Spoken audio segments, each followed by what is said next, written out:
En santé naturelle, il existe un grand nombre de choses et de produits que l'on peut, des choses qu'on peut faire et des produits qu'on peut utiliser pour aller mieux, pour se soigner.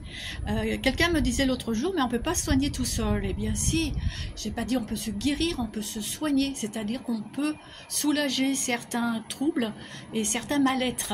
Alors ça peut être des troubles physiques et puis des troubles émotionnels, des troubles liés à qui on est, à sa propre histoire. Donc c'est ce que j'ai voulu retracer dans ce livre. Donc vous y trouverez aussi bien des remèdes naturels, des remèdes simples, toujours des choses que j'ai testées depuis des années et conseillées depuis très longtemps à toutes les personnes qui m'ont consulté. Donc des remèdes simples comme en homéopathie de l'arnica. Donc pensez à regarder en homéopathie qu'est-ce qui pourrait vous soulager, c'est ça la démarche. En huile essentielle, je ne sais plus de qui j'ai parlé, mais peut-être bien du géranium, j'adore le géranium comme en réunionnaise qui se respecte. Et l'huile essentielle de géranium, elle fait beaucoup plus qu'éloigner les moustiques. Mais en tout cas, pensez aux huiles essentielles, il y en a toujours une qui va aider à améliorer votre situation. Il y a aussi au début du livre tout un coaching, ça ne peut pas s'appeler autrement, tout un entraînement à comment faire pour s'aimer mieux, s'apprécier mieux, augmenter la confiance en soi et l'estime de soi. Donc ça, c'est proposé en 7 thèmes qui ne sont pas exhaustifs, mais 7 thèmes avec lesquels vous aurez des exercices que vous allez pouvoir faire. Et ces exercices-là, bien sûr, vous pourrez les renouveler aussi souvent que vous voulez. Donc apprendre à se connaître et à s'aimer mieux, c'est déjà un bon moyen pour aller mieux. Il y a des éléments de médecine chinoise, entre autres des points d'acupuncture et également des éléments très intéressants sur le fonctionnement des émotions qui sont très peu connus. Médecine chinoise, on connaît d'une façon classique que la colère c'est lié au foie, oui, mais voilà, la colère c'est aussi cette même énergie qui nous pousse à aller de l'avant, qui nous fait bouger. Donc voilà, tout ça j'ai condensé dans ce livre qui fait 170 pages. 170 pages seulement, c'est vraiment condensé. Il ne faut pas que j'oublie de vous parler de la méthode Ho'oponopono, qui est vraiment un super outil qui permet de faire face à toutes les situations, qu'elles soient anciennes ou récentes, toutes les situations sur lesquelles, a priori, on ne peut plus faire grand-chose. Mais on peut toujours utiliser Ho'oponopono pour retrouver la paix en soi et mettre de la paix dans la situation. Et donc je disais 170 pages. Et comme il y a énormément d'exercices dans ce livre, j'ai écrit plus de 60, et bien il y a aussi le cahier d'exercices qui est associé et qui vous permettrait d'écrire dans votre carnet, parce qu'ici bien sûr c'est un livre avec des images en couleur, des informations, et vous n'avez pas vraiment la place pour écrire dessus. Sur le cahier d'exercices, je ne l'ai pas sous la main pour vous le montrer, vous aurez les exercices, certains les mêmes et d'autres, et vous aurez aussi les pages pour pouvoir écrire directement dessus le cahier. C'est très apprécié, j'ai une amie qui l'a déjà reçu et qui me dit il est vraiment top, c'est vraiment super. Et c'est vraiment super parce que beaucoup de personnes n'aiment pas écrire dans les livres. Donc c'est un moyen de pouvoir travailler. Donc avec un livre comme ça vaut largement un coaching ou plusieurs séances de coaching. Et vous en connaissez le prix, j'imagine.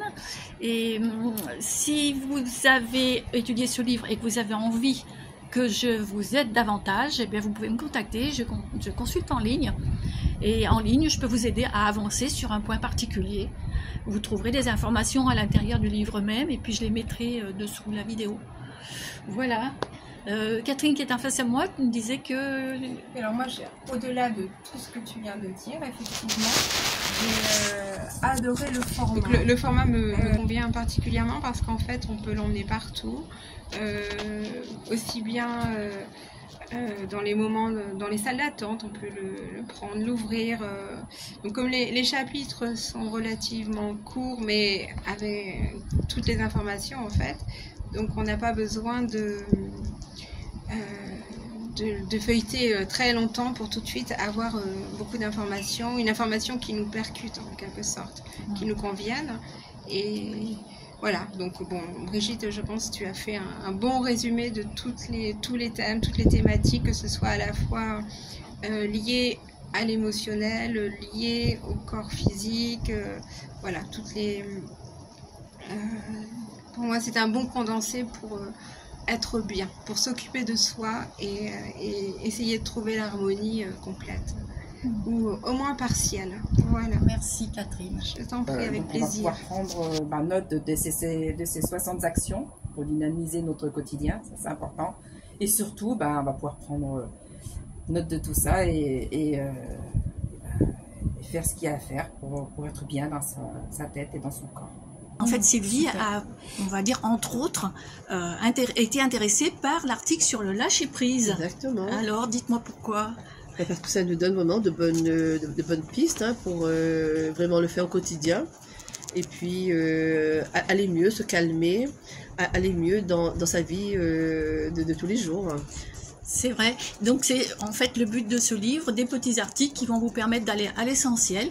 Et puis lâcher prise, c'est lâcher tout ce qu'on ne peut pas contrôler. Exactement. Par exemple, là il pleut là aujourd'hui et si on râle après la pluie, ça va pas la faire arrêter. Exactement. Donc le lâcher prise, s'adapter et puis apprécier le temps qui vient.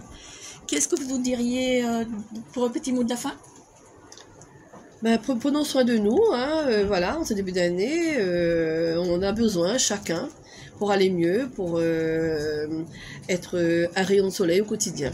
Voilà. C'est prendre soin de soi et prendre du coup on prend soin de sa famille et de la planète et tout. Exactement. Merci. Et puis les amis, pour vous donner pour un dernier mot, tu voulais parler, Peggy? Non. Alors, mon dernier mot, c'est en fait une habitude que j'ai prise depuis vraiment de longues années. Vous savez que la vie nous offre une multitude d'informations qui sont pas toutes réjouissantes. Et donc, j'ai vraiment habitude soit de lire un petit article, même si j'ai pas beaucoup de temps, soit au moins une citation ou un seul mot, tous les jours, de façon à quel mot je vais utiliser, à égayer, à blanchir, à purifier la journée. Donc ça peut être simplement un mot, bien-être ou paix. Moi je suis très branchée sur la paix. J'aime bien que les gens soient paisibles et c'est la première des choses. Voilà.